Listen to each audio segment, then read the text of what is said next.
President Trump says he will give great consideration to exempting Australia from tariffs on steel and aluminium. As I just spoke to the minister, let's bring in our political correspondent, Cam Redd. And Cam, this is all because the US runs a surplus, a trade surplus with Australia.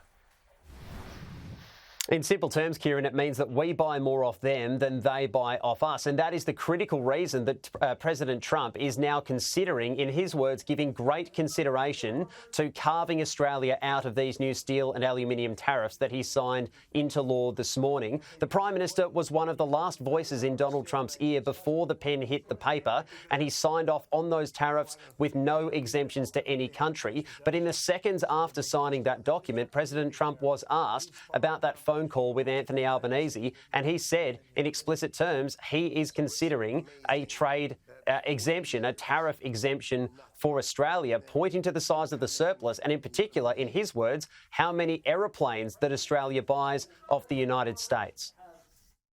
I just spoke to him, very fine man, and he has a surplus. I mean, we have a surplus with Australia, one of the few. And the reason is they buy a lot of airplanes. They are rather far away and they need lots of airplanes. And we actually have a surplus. It's one of the only countries which we do. And I told him that that's something that we will give great consideration to. And would you consider one for the UK as well? Well, we have a huge deficit with the UK. Big difference. You don't have a deficit with Argentina. Is that country also going to be excluded? We have a deficit with a little deficit with Argentina. Almost with every country, but Australia, because of the airplanes, they buy a lot of airplanes. There's a little bit of a surplus. Lockheed Martin, Boeing among those examples. You can see that that sets Australia in a special case compared to other countries, that our trade deficit with the US and their surplus with us puts us in a special case. Anthony Albanese and Donald Trump spoke for 40 minutes this morning around the grounds on other matters, but this was focused largely on getting an exemption on trade tariffs. The Prime Minister, speaking in Canberra earlier today, notes that it was a warm conversation, a constructive one, and he believes that this is now a positive step forward in ensuring, as in 2018, Australia avoids the worst of these Trump tariffs. So it was a very constructive and warm discussion, again, with President Trump.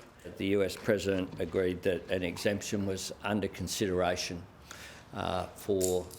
in the interests of both of our countries. We'll continue to engage diplomatically, and we, of course, will use all of the human assets at our disposal.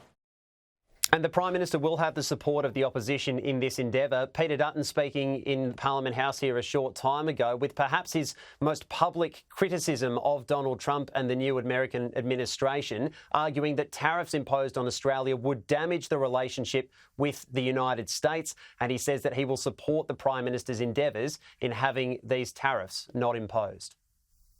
I want there to be a very clear message to the Trump administration that we don't believe that this tariff should be put in place, and if it remains in place, then I believe it will damage the relationship between the United States and Australia. I don't support the imposition of tariffs in any circumstance unless there is a national security imperative. So where do we go from here, Kieran? The tariffs are set to kick into effect in about a month's time. So there is a period of at least a few weeks for these efforts to take place to make sure Australia does get an exemption. The Prime Minister's office tells me there's no yet timeline on when the two leaders will speak again, but efforts are underway at multiple levels to ensure Australia does get a carve-out. Cam, thank you.